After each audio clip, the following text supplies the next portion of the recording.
Yesi umukinnyi tayari ni umwataka ukomeye cyane ku myaka ye 28 yinjira muri 29 yitwa William Tungui Mer. William Tungui Mer. William Tungui Mer. Muraryumva neza? Aya ni amazina yabo agize ariko yitwa William Tungui Mer. Ni ukuvuga ni T-O-G-U-I then Mer. Mer nyine nkuko muyumva M-E-R. Niko yitwa rero bamwita William Tungui Mer. Uyu mukinnyi ni umukinnyi wakinaga ku mugabane w'Uburayi, akaba yakinaga mu cyiciro cya kabiri mu gihugu cya Turukiya. Muti iyo kipe ni yihe? Nayo ndaje nyibabwire.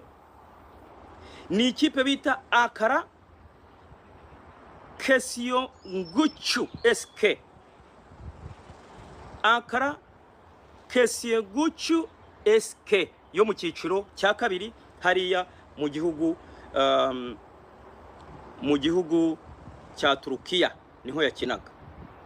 So uyu ni umukinnyi w'umuhanga cyane ndetse anahamagarwa mu ikipe y'igihugu nkuru ya Cote d'Ivoire.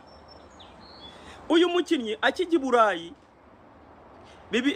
ni ukuvuga ngo yari yarabiciye biracika hariya mu gihugu cya Cote d'Ivoire. Yakinaga mu ikipe yo mu cyiciro cya mbere bita Ganyo cyangwa se Ganyon FC 2018-2019 ahita agurwa kuko yabaye umukinnyi ukomeye cyane kufunga mabao kufanya nini. Yahise agurwa n'ikipe bita Mekerene, yitwa Mekerene ariko ushobora kuyisoma Meshere cyangwa se Meshere ubishatse cyangwa se Marine, ariko bayisoma Mekerene yo mu gihugu cy'Ububirigi.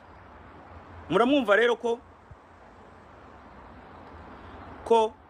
yagiyeyo hariya ahita asinya muri Mekerene arahakina. Tekereza umuntu wagiye direct akajya gukina hariya mu gihugu cy'Ububirigi. Uyu mukinnyi yari hatari. Ku myaka ya 28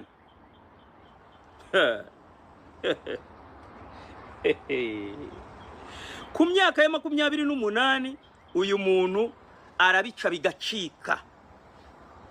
Nubu aracyakubita, nubu ziriya kipe ikintu bapfuye byari bigendanye n'amafaranga, byari bigendanye n'iki, ariko kubera umuharija we, kubera umuagenti we aravuga ati ngwino tubanze dushakishe. Amakuru mfite nuko harimo umutoza batakundanaga, harimo umutoza batabivugaga rumwe, harimo umutoza nyine bari bafitanye icyo bita marumbano. Uyu mutaramu rero ahitamo kugira gute? Ahitamo kuza. Uyu ni umukinnyi ukomeye Maindiu. Uyu ni umukinnyi ukomeye Maidia. Ni umukinnyi utoroshye, ni umukinnyi ukomeye. Kuko uyu mwaka mbabwira akigenda 2019